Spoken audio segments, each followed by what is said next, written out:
Hello दोस्तों, नमस्कार। आज के इस वीडियो में आपके लिए लेकर आया हूं क्लास 12th हिस्ट्री चैप्टर 3 बंधुत्व जाति तथा वर्ग के इंपॉर्टेंट ऑब्जेक्टिव क्वेश्चंस को।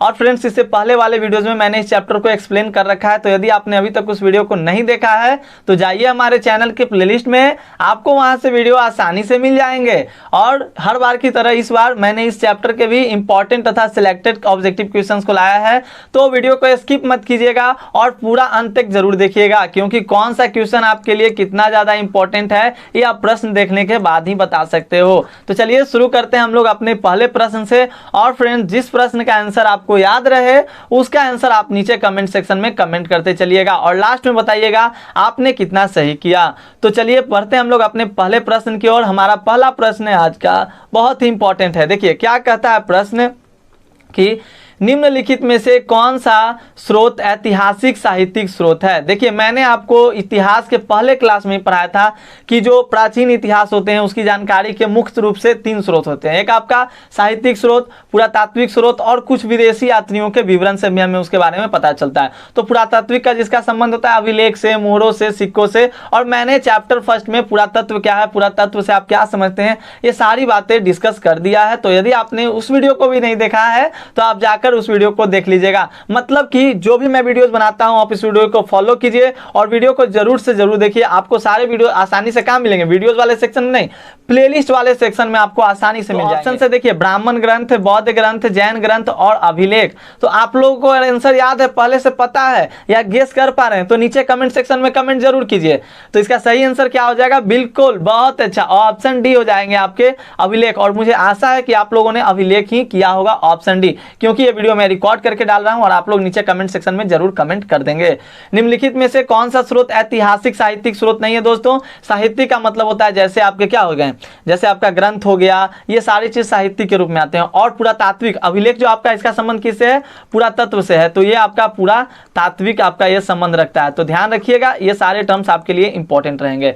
नेक्स्ट हमारा प्रश्न है, नेक्स्ट प्रश्न है, देखिए प्रश्न संख्या 2। और ये तो प्रश्न आपके लिए इतना ज्यादा इंपॉर्टेंट है, बहुत ही फेमस प्रश्न है। और बोर्ड का समझिए ना कि ये बहुत फेमस, जिस तरह से हम लोग का कोई फेमस होता है उसी तरह से ये बोर्ड का फेमस प्रश्न है दोस्तों। तो इसे कीजिएगा। देखिए प्रश्न 2 क्या है, वेदों की संख्या कितनी है। बहुत इंपॉर्टेंट प्रश्न है आपके लिए। वेरी गुड, बहुत अच्छा। तो ऑप्शन ए आपके हो जाएंगे 4। वेदों की संख्या कितनी है, 4। फटाफट से नाम आप लोग कमेंट सेक्शन में कमेंट कर देंगे। बिल्कुल दोस्तों, ऋग्वेद, सामवेद, अथर्ववेद और यजुर्वेद। तो याद रखिएगा ये टर्म्स आपके लिए इंपॉर्टेंट है और टर्म्स आपको याद रखना भी बेहद जरूरी है दोस्तों। अगला हमारा प्रश्न है, देखिए 3rd नंबर, निम्नलिखित में से उपनिषदों की संख्या है। तो बताइएगा याद है, हाँ या ना, हाँ या ना। अगर याद है तो कमेंट करेंगे, बताना है सभी को। निम्नलिखित में से उपनिषदों की संख्या कितनी है। तो बिल्कुल दोस्तों 3rd का सही आंसर ऑप्शन ए आपके हो जाएंगे 108। याद रखिएगा उपनिषद कितने हैं, तो आपके 108 हैं दोस्तों, याद रखना है। और अगले प्रश्न की ओर रुख करते हैं फ्रेंड्स। देखिए अगर आप चैप्टर को अच्छे से पढ़ लेते हो तो आपको ऑब्जेक्टिव क्वेश्चन सोल्व करने में किसी तरह की कोई परेशानी नहीं होने वाली है। और जितने भी इस वीडियो के प्रश्न हैं सिलेक्टेड हैं, और मैं आपको फिर बता दूं कि इंपॉर्टेंट प्रश्न है। इंपॉर्टेंट कहने का मतलब ऐसे ही नहीं, इसको मैंने खुद अच्छे तरीके से एनसीईआरटी के सारे प्रश्न आपके सिलेक्टेड हैं। आप देखिएगा आपको ऐसे ऐसे प्रश्न तो आपको गेस्ट पेपर में भी देखने को नहीं मिलेगा, क्योंकि उससे ज्यादा यहाँ पे मेहनत किया जाता है। ठीक है, तो अगला प्रश्न है, बस आपको फीस के रूप में क्या करना है कि आपको वीडियो को शेयर कर देना है अपने दोस्तों को, व्हाट्सएप के स्टेटस में लगा लीजिए, थोड़ा ज्यादा शेयर करते चलिएगा। बहुपत्नी विवाह में पुरुष कितनी पत्नी होती थी, सॉरी बहुपत्नी विवाह में पुरुष की कितनी पत्नी होती थी। पुरुष के तो बल्ले बल्ले, कितनी पत्नियां, पत्नियों की संख्या, बहु मतलब ज्यादा। ठीक है, तो पत्नियों की संख्या कितनी होती थी साथियों। ऑप्शन से देखिए केवल एक ही, एक से अधिक, या 2 से अधिक, या अनेक। तो आप क्या लगाइएगा इसका सही आंसर। तो मुझे उम्मीद है कि आपने ऑप्शन डी को लगाया होगा। बिल्कुल, बहु कहने का मतलब हो गया कि बहुपत्नी विवाह में पुरुषों की कितनी पत्नी होती थी साथियों, तो अनेक होती थी। मतलब वो फ्री है, बहुपत्नी प्रथा वो था विवाह के। आप लोगों को मनुस्मृति में भी विवाह के प्रकारों के बारे में उल्लेख किया गया है, महाभारत में ये आपने बात पढ़ा चैप्टर 3 में। और जो चैप्टर 3 है आपका, ये जनरली आपका महाभारत के बारे में इसको में पढ़ने के लिए ज्यादा आपको टर्म्स है। हालांकि हमें और भी इसमें पढ़ने हैं, जैसे कि कुछ आपके राजाओं के बारे में, सातवाहन शासक के बारे में, गौतमी पुत्र सातकर्णी के बारे में, तो बहुत सारे टर्म्स हमें पढ़ने हैं, लेकिन जनरली इसमें महाभारत के बारे में ज़्यादा पढ़ना है। तो आपको ऑब्जेक्टिव क्वेश्चन में भी बहुत ज़्यादा टर्म्स आपको महाभारत से देखने के लिए मिलेंगे। तो प्रश्न है कि बहुपत्नी विवाह में पुरुष की कितनी पत्नी होती थी? तो कितनी पत्नी होती थी? अनेक। याद रखिएगा, बहु कहने का मतलब कि ज़्यादा। तो कंसेप्ट इस तरह से याद रखना है आपको कि आप भूलिए नहीं और भूलना भी नहीं है। 5th नंबर क्वेश्चन को देखिए, इसे भी आप लोग करने का प्रयास कीजिएगा। प्रश्न कहता है दोस्तों कि धर्मशास्त्र और धर्मसूत्र में किसका उल्लेख मिलता है? तो धर्मशास्त्र और धर्मसूत्र में कभी कभी ऑप्शन पे भी नजर दौड़ा लिया कीजिए, क्योंकि ऑप्शन देखने से भी आपके आंसर याद हो जाते हैं और आंसर का आपको पता चल जाता है कि हाँ भैया इसका क्या आंसर सही होने वाला है। तो ऑप्शन देखिए, सामाजिक व्यवस्था, दैवीय व्यवस्था, राजनयिक व्यवस्था और यहाँ पर है नैतिक व्यवस्था। तो धर्मशास्त्र और धर्मसूत्र, क्या कर रहा है यहाँ पे बात? धर्मशास्त्र और धर्मसूत्र। तो क्या आपको लगता है क्या होना चाहिए सही आंसर? बिल्कुल, ऑप्शन भी आपके सही आंसर है, दैवीय व्यवस्था। दोस्तों क्या हो जाएगा? तो दैवीय व्यवस्था याद रखना है और इसका आपको नोट्स बनाना है जरूर से जरूर। और एग्जाम टाइम देखना है कि आकाश भैया ने पढ़ाया, आकाश सर ने पढ़ाया तो मैच किया या नहीं प्रश्न, और फिर मुझे उस दिन आप कॉल कीजिएगा तो मुझे भी बहुत खुशी होगी और मैं कहूँगा कि आप अपने फेयर कॉपी को तो देखो। अरे जिस दिन मैं आंसर शीट आप लोगों का मिलाऊंगा ना, जब आप लोग एग्जाम कराओगे, उसी दिन आपको पता चल जाएगा कि क्या बात में सच्चाई थी और क्या नहीं। प्रश्न 6 को देखिए, पुराणों की संख्या कितनी है? जब चैप्टर को निचोड़ दिया जाता है, जब पूरे चैप्टर को निचोड़ कर सारे प्रश्नों को लाया जाता है, तो प्रश्न क्यों नहीं मैच करेगा? मेहनत कीजिएगा तो जरूर मैच करेगा। पुराणों की संख्या कितनी है? ऑप्शन है 18, 81, 29 या 108। तो भैया उपनिषदों की संख्या 108 थी, पुराणों की संख्या, गरुड़ पुराण सब जानते हैं ना पुराणों के बारे में, तो पुराणों की संख्या कितनी थी? 18। क्या 18 को लॉक किया जाए वहां से? 18 आपके सही जवाब है। प्रैक्टिस करवा रहा हूं, याद कर लीजिएगा। लाइव क्लासेस भी दूंगा और लाइव क्लासेस तभी देने में मजा आता है जब आपके पास कंसेप्ट रहे। तो मैं बिना कंसेप्ट दिए लाइव क्लासेस देने का मुझे मन नहीं करता, बट आप लोग जोर जबरदस्ती करते हैं कि सर लाइव क्लासेस लाइए, तो इसलिए मैं लाइव क्लासेस लाता भी हूँ। लेकिन कंसेप्ट वाली वीडियो आ रही है तो उस पर भी आप लोग को भरपूर प्यार दिखाना है और उस वीडियो को देखना है। चैनल पे नए होंगे तो चैनल को सब्सक्राइब कर लीजिएगा, वीडियो समझ में आ रही तो वीडियो को लाइक भी कर दीजिएगा। तो चलिए 7 नंबर प्रश्न हमारा नेक्स्ट जो अगला प्रश्न है मजेदार रहने वाला है। 7वां नंबर प्रश्न कहता है कि गोत्र का आधार क्या था? मैंने पढ़ाया था चैप्टर में, आदि यदि आपने पढ़ा था बताइएगा, आपने पढ़ा था हाँ या ना? आपने चैप्टर वाले वीडियोस को पढ़ा था, एक्सप्लेनेशन जो मैंने कराया था, बताना है सभी को हाँ या ना। आपने पढ़ा था तो बिल्कुल पढ़ा होगा, मुझे आशा है, उम्मीद है। तो दोस्तों गोत्र का आधार क्या था आपको बताने हैं और इस वीडियो पे व्यूज आपके बहुत ज्यादा आने चाहिए और लाइक्स भी आने चाहिए। तो वीडियो को लाइक भी कर दीजिएगा, क्योंकि मेरी मेहनत का एक ही तो फल होता है, लाइक और आपके सब्सक्राइब, व्यूज, यही करना है आपको। तो गोत्र का आधार क्या था? तो याद रखिएगा, किसी वैदिक ऋषि का नाम जो होता था वही गोत्र में दे दिया जाता था और उसी ऋषि से उसका संबंध माना जाता था। तो गोत्र का आधार क्या था? जो आपके पुराने थे, जो आपके प्राचीन जो इतिहास था हमारा, उसमें गोत्र का आधार क्या था? तो किसी वैदिक ऋषि का नाम। याद हो रहे हैं या नहीं प्रश्न आपको? ये भी आपको बताना है और बताना है कि आपको मेरी बातें समझ में आती है, क्योंकि मैं हर एक वीडियो में आपको कहता हूँ कि अगर आप मेरी बातों को सुनिएगा तो फायदे में रहिएगा। इसलिए बातों को अच्छे से सुनिए, कंसेप्ट के साथ याद कीजिए। हालांकि ये जो चैप्टर है वो करा दिया गया, तो मैं ज्यादा कंसेप्ट इसमें नहीं एक्सप्लेन कर रहा हूँ, क्योंकि उसमें तो ऑलरेडी यही सारी बातें बताई गई है। अब देखिए असंस्कृत, असंस्कृत कहने का मतलब हुआ कि जो संस्कृति नहीं थे, ठीक है, असंस्कृत भाषी, जो नहीं संस्कृत बोलते थे, लोगों को क्या कहकर हे दृष्टि से देखा जाता था? आपको पता है ना, असंस्कृत भाषी। तो मैंने पढ़ाया था आपको, क्या बोला जाता था उनको? ऑप्शन देखिए, निषाद है, मल्लेच है, कण्व है या कन्निक है, वनिक है, वनिक सॉरी। तो क्या हो जाएगा? वनिक। वनिक से भी मैंने प्रश्न को बनाया। वनिक किसे कहा जाता था? व्यापारियों को। याद रखिएगा, व्यापारियों को वनिक कहा जाता था। प्रश्न आपके बने हुए हैं, या इस वीडियो में आपको 30 प्रश्न देखने को मिलेंगे और प्रश्न सारे के सारे इंपॉर्टेंट है और प्रश्न मैंने बना दिया है। और लास्ट में तो मैंने आपके लिए एक प्रश्न भी छोड़ा है, ये देखने के लिए कि मेरी वीडियोस को लास्ट तक कौन कौन स्टूडेंट देखते हैं, क्योंकि वो प्रश्न आपके लिए है। और जो ये स्टूडेंट लास्ट तक जाएगा साथियों, वही उस प्रश्न को देख पाएगा और उसका आंसर कमेंट कर पाएगा, जिससे कि मुझे पता चल जाएगा कि मेरी वीडियोस को लास्ट तक कौन देखता है, कौन स्किप कर देता है, कौन वीडियो को बस थोड़ा सा देखकर छोड़ देता है। तो इसी को देखने के लिए मैंने मैं छोड़ूंगा, मैं हर वीडियोस के बीच में या लास्ट में मैं बताऊंगा तो नहीं आपको, लेकिन एक क्वेश्चन को आपके लिए जरूर से जरूर छोड़ूंगा। तो असंस्कृत भाषी लोगों को क्या कहकर हे दृष्टि से देखा जाता था? तो मलेच कहा जाता था। नहीं घर में देखते हैं, मलेच घेर ले है, 10 दिन से नहाया नहीं है, नहाना चाहिए ना। अरे हम ही सोए हुए रहते हैं, 4-5 दिन नहीं नहाते हैं ऐसा मत सोचिएगा कि नहीं नहाते हैं। हाँ तो 4-5 दिन नहीं नहाते, ठंड का दिन रहता है तो क्या किया जाए? तो मम्मी कहते एकदम मलेच घेर दिया इसको। तो इस तरह से याद रखिएगा। अगला हमारा प्रश्न है, रुक करेंगे अगले प्रश्न की ओर और इसे कीजिएगा आप लोग। देखिए, शवों और मृत पशुओं को छूने वाले को क्या कहा जाता था? अभी हम लोग क्या कहते हैं उसको? डोम कहते हैं ना, लेकिन पहले सॉरी डोम कहते हैं, ठीक है। तो अभी की बात नहीं करें, पिछले जो आपके पुराने इतिहास थे उसमें की बात की जा रही है कि शवों और मृत पशुओं को छूने वाले को क्या कहा जाता था, यानी कि जो शव को और मृत पशुओं को छूते थे उन्हें क्या कहा जाता था दोस्तों? ऑप्शन है वैश्य, वैश्य, चंडाल, गिद्ध या निषाद। बताइएगा। तो बिल्कुल चंडाल कहा जाता था। और चाइना के यानी कि चीन के जो यात्री थे हमारे यहाँ आए थे, उनका नाम मैं आपको वीडियो के 29 नंबर क्वेश्चन में मैंने उनका नाम रखा है, तो आप लोग को वेट करना है। हालांकि मैंने पढ़ाया तो आपको तो याद होगा ही। उन्होंने बताया था कि उनको क्या करना होता था, जब चंडाल लोग आते थे ना तो वो अपने करताल बजाते हुए आते थे कि ताकि जो बड़े जो लोग होते थे, क्षत्रिय लोग होते थे, उनकी नज़र उन पर ना पड़े। नहीं तो वो लोग क्या समझते थे, पहले बहुत था, पहले बहुत कुरीतियाँ थी, धीरे धीरे उन सभी कुरीतियों को बंद किया गया। सती प्रथा से कुछ दिन ही पहले था ना, राजा राम मोहन राय जी ने सही किया उसे। तो इस तरह से याद रखना है। अभी भी हमारे समाज में बहुत सारी कुरीतियां हैं, अभी भी समाज में हमारे बहुत सारी कुरीतियां हैं। 18 से जिनको तो किसी से प्यार हुआ होगा तो कह रहे हो कि लव मैरिज वाला सर बहुत बड़ी कुरीतियां हैं, उसको खत्म होना चाहिए। वो अगर कुरीति खत्म हो गया तो हम लोग आज़ाद हो जाएंगे शादी करने के लिए। चलिए 10 नंबर प्रश्न कहता है, सूत पिटक नाम का ग्रंथ किस धर्म से संबंधित है? हाँ, ये तो बात सही है। समाज नहीं ना बनाया है कि हाँ इसके यहाँ गोत्र के अंदर शादी करना है, एक गोत्र के अंदर करना है, एक जाति के अंदर करना है। अभी हमारे यहाँ जाति चल रहा है। पुराने भारत में क्या चलता था? पुराने इतिहास में गोत्र चलता था, और एक गोत्र से एक गोत्र में उसे कहा जाता था अंतर विवाह, और एक गोत्र से दूसरे गोत्र में उसे कहा जाता था बाह्य विवाह, राक्षस विवाह, दैव विवाह। सारी की बातें मैंने आपको बताई थी। तो बहुत सारे विवाह होते थे, अभी भी होते हैं। भीम ने हिडिंबा के साथ कौन सा विवाह रचा था? हम लोग इन सभी कंसेप्ट को करेंगे। तो सूत पिटक नाम का ग्रंथ किस धर्म से संबंधित है? किया होगा आप लोगों ने। हाँ बिल्कुल, बौद्ध धर्म। तो वेरी गुड, ऑप्शन भी आपके सही जवाब। बौद्ध धर्म याद रखना है। सूत पिटक नाम का किससे संबंधित है? तो बौद्ध धर्म से। इसे तो याद रखनीएगा। और बढ़े अगले प्रश्न की ओर। तो देखिए अगला प्रश्न है हमारा 11 नंबर आ गया है आपके स्क्रीन पे, फटाफट से करेंगे सभी लोग। कहता क्या है कि अष्टाध्यायी के रचयिता कौन थे? वेद व्यास ने क्या रचा? महाभारत, वाल्मीकि जी रामायण, पाणिनि जी।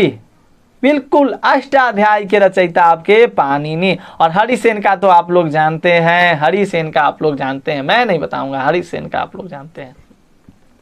कलहन का, हरिसेन का, वाल्मीकि, वेद व्यास, पाणिनि। तो ये सब आपको याद रखना है। अगला हमारा प्रश्न है 12 नंबर। देखिए एक इंपॉर्टेंट प्रश्न, एनसीईआरटी का सारा प्रश्न सिलेक्टेड है, और कुछ प्रश्न आपको जो प्रीवियस एग्जाम में पूछ दिए गए हैं उसे भी मैंने इसमें कवर कर दिया। सो टेंशन नहीं लेना है। यदि आप इस चैप्टर को पूरा ऑब्जेक्टिव कर लेते हो तो ये जो आपका चैप्टर का ऑब्जेक्टिव होगा, इस चैप्टर से जितने भी ऑब्जेक्टिव पूछ जाएंगे वो आपका छूटने वाला नहीं है। विश्वास करना है, पढ़ना है, अच्छे तरीके से चला। और बार बार मैं एक ही बात बोलूंगा कि इंपॉर्टेंट है, आप लोग भी इग्नोर फील कीजिएगा। इसलिए जो भी पढ़ा रहा हूँ वो इंपॉर्टेंट है, समझ लीजिए, आप आज समझ लीजिए, ठीक है। तो 12 नंबर प्रश्न देखिए, किसने अपने आप को एक अनूठा ब्राह्मण और साथ ही क्षत्रिय के दर्प का हनन करने वाला बताया? किसने बताया था? यानी कि क्षत्रिय के दर्प को क्या करता था? ये हनन करता था और अपने आप को एक अनूठा ब्राह्मण के रूप में प्रस्तुत करता था। कौन था? तो ऑप्शन देखिए, ऑप्शन के अकॉर्डिंग बात, अगर आप लोग ऑप्शन देखिए, मैं डायरेक्ट आंसर बताता हूं। सही आंसर आपका ऑप्शन पी है, गौतमी पुत्र श्री सातकर्णी। तो गौतमी पुत्र श्री सातकर्णी ने अपने आप को एक अनूठा ब्राह्मण बताया और साथ ही साथ क्षत्रिय के दर्प का हनन करने वाला भी इसने अपने आप को बताया था। तो प्रश्न आपके कंप्लीट हो रहे हैं या नहीं? आपको याद हो रहा है या नहीं? आप लोग बताइएगा, क्योंकि पढ़ा रहा हूं आपको, तो आप ही लोग बताइएगा। और अपना वेबसाइट है www. या डायरेक्ट आप गूगल पे सर्च करोगे सॉफ्ट स्टडी आकाश कुमार, तो आपको अपना वेबसाइट मिल जाएगा और वहीं से इसके आपके नोट्स आपको यहाँ पर मिल जाएंगे आंसर सहित, ठीक है। तो उसे भी आप लोग कर लीजिएगा। नेक्स्ट हमारा प्रश्न यहाँ पे बनता है, प्रश्न संख्या 13। देखिए, पांडव और कौरव किस वन से संबंधित थे? हालांकि मैंने आपको क्या बोला, ये जो चैप्टर किससे रिलेटेड था? महाभारत से। तो प्रश्न क्या कहता है कि पांडव और कौरव जो थे वो किस धर्म से संबंधित थे? दोस्तों धर्म बोल दिया ना मैंने, तो यही कंसेप्ट को आपको ध्यान देना है। वंश होगा, हो जाती है कभी कभी गलतियां, कर ले गलती से मिस्टेक, यही उम्र है, कर ले गलती से मिस्टेक, दिल उल्लू का पट्टा। चलिए 13, पांडव और कौरव किस वंश से संबंधित है? दोस्तों मिस्टेक हो जाती है तो उस बात को किसी तरह से आप लोगों को मजाकिये में कर देता हूं ताकि आपको लगे ना। तो मैंने धर्म बोला था, लेकिन क्या होगा? वंश होगा। तो पांडव और कौरव किस वंश से संबंधित है दोस्तों? तो 13 का आपका सही आंसर क्या हो जाएगा? वेरी गुड, कुरु। तो कुरु आपके सही जवाब। मगध तो आपको पता है, मगध पे किसका शासन है? पांचाल, अवंती। कुरु आपके सही जवाब। अगला हमारा प्रश्न है, देखिए 14 नंबर को देखेंगे। यह भी प्रश्न आपके लिए इंपॉर्टेंट रहेगा। क्या कहता है प्रश्न? आप इसे पढ़ो। चलिए मैं इसे करता हूं टिक। यही जो आपका पेन आप देख रहे हैं, इसी से मैं करता हूं टिक। तो इसीलिए मेरी नज़रें नीचे की ओर जाती है, क्योंकि लैपटॉप के स्क्रीन पे देखना होता है, तो कैमरा लैपटॉप के ऊपर है और यहाँ पर हमें देखना होता है। तो कुरुक्षेत्र का युद्ध किसने जीता था? पांडव, कौरव, संथाल या आर्य? तो आपको बताना है 14 का कुरुक्षेत्र का युद्ध किसने जुड़ा। ये लड़ाई किसके किसके बीच में हुआ? पांडवों और कौरवों के बीच में। जीता कौन? तो पांडव जीते थे। विजयी भव पुत्र विजयी भव, पांडव विजयी भव। अगला प्रश्न है हमारा 15 नंबर, गंगा पुत्र किसे कहा जाता था? गंगा पुत्र बताइएगा। 15 नंबर बहुत ही इंपॉर्टेंट प्रश्न, महाभारत से रिलेटेड है, पूछा गया 2021 में। वो तो आप डिसाइड करोगे ना कब पूछा गया है। तो गंगा पुत्र किसे कहा जाता था? तो याद रखिएगा ऑप्शन है सही जवाब भीष्म को। क्या? भीष्म को। भीम किसने लगाया था दोस्त? भीम मत लगाया कीजिए, मैं आपको अगर कंफ्यूज करूं तो कंफ्यूज नहीं होना है, ठीक है, कंफ्यूज नहीं होना है, आपको आंसर करते चलना है। तो गंगा पुत्र किसे कहा जाता था? भीष्म को। अगला प्रश्न है हमारा 16 नंबर, देखिए ये भी आपके लिए काफी ज्यादा इंपॉर्टेंट लाजवाब रहने वाला है। क्या कहता है कि महाभारत किसने लिखा था? और आपको उम्मीद लगता होगा फेस वाली वीडियो थोड़ी ज्यादा आप लोग को समझ में आती होगी, जो डायरेक्टली पीडीएफ वाली वीडियो होती है, तो आप लोग हमें कमेंट करके बताइएगा। हालांकि पीडीएफ वाली वीडियो बनाने में ज्यादा तो मेहनत नहीं पड़ता है, उसमें मेरे बाल ऐसे भी रहेंगे ना, तो उसमें मैं बना लूंगा, और इसमें थोड़ा सा कंघा उंगा करके आता हूँ, ऐसे भी मेरे बाल इसी तरह से रहते हैं, तो ज़्यादा इसकी कोई ज़रूरत नहीं पड़ती है। और ऐसे भी मेरे वीडियोस कौन देखते हैं? आप ही लोग तो देखते हैं। कोई इंपॉर्टेंट पर्सन मेरे लिए हो, उसे दिखाने के लिए होता तब ना कुछ खास किया जाता। तो महाभारत किसने लिखा है? तो 16 का सही आंसर आपका हो जाएगा। क्या बताइएगा? तो किसके सही जवाब? महर्षि वेदव्यास। और कल मैंने इससे रिलेटेड प्रश्न भी आपसे किया था। 17 नंबर, महाभारत की रचना किस भाषा में हुई है? इंपॉर्टेंट प्रश्न पूछा गया आपके लिए, प्रीवियस ईयर का प्रश्न है, बोर्ड का फेमस प्रश्न है, बोर्ड से संबंधित प्रश्न है, और बोर्ड वाले को यह प्रश्न क्या कर गया? दिल को भा गया है, तो इसलिए आपको भी अपने दिल में इसे बैठा लेना है। तो कहता है महाभारत की रचना किस भाषा में हुई है? तो संस्कृत आपके सही जवाब है। बाल थोड़ा सा गड़बड़ हो गया क्या? अरे नहीं, क्या सर आप भी क्या करते रहते हैं, आपको किसे दिखाना है? हम लोग तो स्टूडेंट हैं। और ऐसे भी आपका चेहरा अच्छा नहीं है, मुझे अच्छा बिल्कुल नहीं लगता आपका चेहरा, यही ना आप लोग सोच रहे होंगे। चलिए मजबूरी है, देख लीजिए, आपको ज्ञान से मतलब है, हमसे क्या मतलब है। गोत्र के अंदर विवाह करना कौन सा विवाह है दोस्तों? गोत्र के अंदर विवाह करना। अब ऐसा नहीं जाति के अंदर विवाह करना तो अंतर जातीय विवाह, गोत्र के अंदर विवाह करना तो अंतर विवाह, याद रखना है। तो आपका ऑप्शन है सही जवाब, गोत्र के अंदर विवाह करना कौन सा विवाह है? तो अंतर विवाह। और बाहिर विवाह मतलब वही राक्षस विवाह, मतलब बताया था मैंने, फिश। ब्रह्म विवाह देती है कौन? लड़की के पिताजी। अरे याद रखा करो दोस्त, आपके लिए है, आपके लिए है। तो गोत्र के अंदर विवाह करना कौन सा विवाह है? अंतर विवाह। सर बोल रहे हैं सर बहिर्विवाह अभी नहीं चलेगा क्या? अरे चलेगा, हाँ, बहिर्विवाह के चक्कर में मत लो, पढ़ो लिखोगे बनोगे नवाब।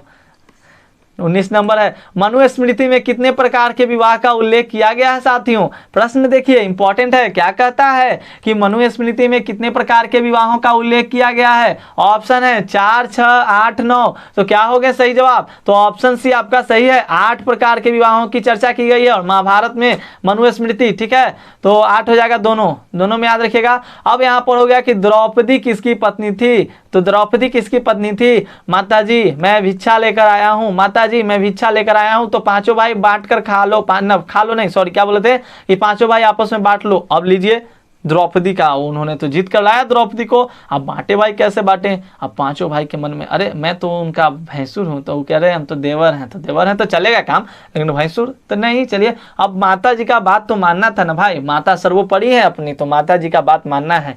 तो ये द्रौपदी जो थी किसकी पत्नी थी? तो इन सभी की, अर्जुन, नकुल, सहदेव, भीम सब। अगला प्रश्न है हमारा, अगला 21 नंबर देखिए, 21 नंबर बहुत इंपॉर्टेंट है, एनसीईआरटी का प्रश्न है, सिलेक्टेड है। मत्स्यकटिकम नामक नाटक का लेखक कौन था? मत्स्यकटिकम नामक नाटक का लेखक कौन था? तो शूद्रक, याद रखिएगा कौन? शूद्रक दोस्तों। मेगास्थनीज के बारे में आप जानते हैं, इंडिका कौटिल्य के बारे में जानते हैं, और साथ विशाख दत्त के बारे में जानते हैं, मुद्रा राक्षस। तो सारे प्रश्न इंपॉर्टेंट है, ध्यान देंगे। अगला प्रश्न है 22, कहता है विवाह के समय मिले उपहार जिसे स्त्री धन की संज्ञा दी गई थी उन पर स्वामित्व किनका था? यानी कि विवाह के समय पहले क्या होता था? लड़कियों को स्त्री धन यानी कि दहेज के रूप में दिया जाता था, जिसे स्त्री धन की संज्ञा दी जाती थी। तो कहता है प्रश्न हमारा कि जो स्त्री धन दिया जाता था, स्त्री धन की संज्ञा दी गई थी, उस पर किनका अधिकार था? लड़कियों के। अगर पिताजी ने उसे कुछ दे दिया लड़कियों को तो उस पर किसका अधिकार हो जाता था? तो उसके इस पर किसका अधिकार हो जाता था? स्त्रियों का, यानी कि उसी लड़की का। ठीक है, तो ध्यान दीजिएगा। अगला हमारा प्रश्न है माता पिता का अधिकार नहीं होता था। अब वाला बात नहीं है कि हमको बेटा का इतना दहेज चाहिए, चाहिए तो चाहिए भाई, नहीं चाहिए तो जाइए, नहीं शादी करेंगे, लड़की सुंदर है चाहे कुछ। अरे देखिए लड़की सुंदर तो कर लीजिए ना, लड़की सुंदर रहे, लड़की पढ़ी लिखी रहे, नहीं सुंदर भी रहे लेकिन पढ़ी लिखी रहे, समझदार है तो कर लेना चाहिए, नहीं तो वही ना, ज्यादा दहेज लीजिएगा तो मरबे करेगी। सबसे बड़े वेद का नाम क्या है? सबसे बड़े वेद का नाम क्या है? यजुर्वेद, अथर्ववेद, ऋग्वेद, सामवेद। आप उसकी मजबूरियों को समझिएगा, वो भी आपकी मजबूरियों को समझेगी, आपके साथ रहेगी, आपके साथ अच्छे तरीके से रहेगी। और क्या होता है जीवन में नेचर बहुत ज्यादा मायने रखता है। हाँ, माना कि रूप रंग भी थोड़ा सा मायने रखते हैं, बट नेचर भी ज्यादा मायने रखता है दोस्तों। तो सबसे बड़े वेद का नाम क्या है? तो मैंने आपको बताया कि वेद कितने हैं? 4 हैं। ठीक है, वेद कितने आपके? 4 हैं, यजुर्वेद, अथर्ववेद, ऋग्वेद और सामवेद। लेकिन बात की जा रही है सबसे बड़े वेद की, तो क्या हो जाएगा? ऋग्वेद। आपके सही जवाब हो जाएंगे, तो ऋग्वेद वाले बिल्कुल सही हैं। अगला हमारा प्रश्न है, देखिए 24 नंबर, कहता है कि पितृवंशीय व्यवस्था में पिता के बाद स्थान किसे प्राप्त होता है? हाँ, महाभारत में क्या हुआ? महाभारत में क्या हुआ? मर गए थे ना कौन? पांडव के पिताजी। तो उनके भाई को क्या मिला? भाई को राजगद्दी मिला। ठीक है, क्योंकि जो उनके बेटे थे वो उस टाइम एलिजिबल नहीं थे राजपाट को संभालने के लिए। जैसे हमारे यहाँ भी क्या है, 18 साल से आप नीचे रहिएगा तो वोट नहीं दे सकते, उसी तरह से उस टाइम के भी कुछ नियम थे, कायदे थे, जिसके कारण उनके भाई को बनाया गया। और बाद में वो जानते हैं दुर्योधन क्या किया? बोला कि नहीं, अब हम अगर आप दे दीजिएगा उन लोगों को राजपाट है, तो एक गांव देने पर भी मना कर दिया था, 5 गांव नहीं दिया था, तभी तो जाकर महाभारत हुआ। अगर वो 5 गांव दे देता तो महाभारत होता? नहीं होता। तो यही बात है। तो पितृवंशीय व्यवस्था में पिता के बाद स्थान किसे प्राप्त होता था? तो पुत्र को होता था। नियम क्या था? पुत्र को होना, और पुत्र ना रहे तो फिर तो भाई को होगा ही होगा। ठीक है, 25 नंबर प्रश्न देखिए, ये भी इंपॉर्टेंट है। शास्त्रों के अनुसार केवल कौन राजा बन सकते थे? शास्त्रों के अनुसार केवल कौन राजा बन सकते थे दोस्तों? तो शास्त्रों के अनुसार शास्त्र में क्या दिया गया? क्षत्रिय राजा बन सकते थे, यही बताया गया। लेकिन ऐसा नहीं था। अगर सातवाहन शासकों के बारे में बात कीजिए, राजा कौन बन गया? आपने महाभारत में भी देखा होगा, बहुत सारे जो थे राजा बने हुए थे। तो शास्त्रों के अनुसार क्या था कि केवल कौन राजा बन सकते थे? क्षत्रिय। लेकिन ऐसा तो था नहीं, मतलब शास्त्रों के अनुसार की बात की जा रही है। हम लोग सातवाहन शासक का अगर देखें, जिक्र करें तो आपको पता चल जाता है। गौतमी पुत्र सातकर्णी का भी हम लोग देख ही लेते हैं। 26 नंबर प्रश्न है कि वर्ण व्यवस्था का पालन करने के लिए ब्राह्मण किन प्रकार की विधियों को अपनाते थे? ऑप्शन है आपके, ब्राह्मण शासकों को उपदेश देते थे कि इस व्यवस्था को अपने राज्य में पालन करवाएं। बी कहता है कि ब्राह्मण लोगों को विश्वास दिलाते थे कि यह प्रतिष्ठा जन्म आधारित है और वर्ण व्यवस्था एक दैवीय व्यवस्था है, या उपरोक्त सभी। तो क्या आप करेंगे इसका सही आंसर? आप उपरोक्त सभी करेंगे। क्यों? क्योंकि वर्ण व्यवस्था का पालन करने के लिए ब्राह्मण जो होते थे, वो ब्राह्मण जो शासक वहां का होता था, तो उपदेश देते थे कि इस व्यवस्था को अपने राज्य में पालन कराइए, और डराते थे कि ये जो प्रतिष्ठा ये जन्म आधारित है और एक दैवीय व्यवस्था है। मतलब देवी देवताओं ने कहा है, और देवी देवता का भय तो हमें इतना होता है कि अगर आपको आज कोई कह दे, अगर आपको कोई साधु पंडित आकर कह दे हाथ दिखाओ बालक, तो हाथ दिखाइएगा, ऐसे कह देगा कि तुम मैट्रिक में भी हार्ड टॉप करोगे। लेकिन हाँ, एक कारण है, आपको हमें क्या करना होगा? एक अंगूठी खरीदना होगा हमसे, आपको एक यहाँ पर जो आपके ऊपर थोड़ा सा ग्रह भी है, और ये बात भी कहेगा कि आपके दोस्त जो हैं वो नहीं चाहते हैं कि वो पास करे, या आपके अगल बगल का जो पड़ोसी है वो नहीं चाहता है कि आप भी कहेगा अरे बाबा सही बात है, अरे नेचर है, कौन पड़ोसी चाहता है किसका कि वो आगे बढ़े? कौन चाहता है? कौन दोस्त चाहता है? दोस्त वही दोस्त, देखिए दोस्त सब लोग होते हैं आपस में, लेकिन एक दोस्त ही ऐसा होता है। आपने 3 इडियट फिल्म देखी होगी, तो 3 इडियट में क्या कहता है कि दोस्त ऐसा है, अगर दोस्त फेल भी हो जाए तब भी दुख होता है, और दोस्त अगर पास भी हो जाए फिर भी दुख होता है। तो ध्यान दीजिएगा। तो इसका क्या हो जाएगा? उपरोक्त सभी आप याद रखेंगे, बहुत ही इंपॉर्टेंट प्रश्न है। दोस्त अगर फेल भी कर जाए तो भी दुख होता है, और दोस्त अगर पास भी कर जाए, बहुत अच्छे नंबर टॉप भी कर जाए, तो भी थोड़ा ना थोड़ा तो दुख होता है। 27 नंबर देखिए, महाभारत का समालोचनात्मक संस्करण किस विद्वान के नेतृत्व में हुआ था? महाभारत का समालोचनात्मक संस्करण किस विद्वान के नेतृत्व में हुआ? ऑप्शन है भाट सारथी, वीएस सुखतांकर। अरे भैया वीएस सुखतांकर तो यहीं पे मिल गए, तो यहीं पे हम लोग लगाइए मोहर और लॉक कीजिए, और सही आंसर आपका यही हो जाता है। तो तालियां भी बजा दीजिए। चलिए, प्रचार प्रसार का दिन चल ही रहा है। 28 नंबर देखिए, आख्यान संबंधित है। आख्यान किससे संबंधित है? तो शुरू में आपको बताया गया है, चैप्टर जब आप शुरू कीजिएगा चैप्टर 3 तो वहीं पर आख्यान के बारे में बात किया गया है। तो ये क्या है? कहानियों का संग्रह है। ठीक है, आख्यान क्या है? तो कहानियों का संग्रह है। हाँ 29 नंबर यानी सेकंड लास्ट क्वेश्चन है आपका।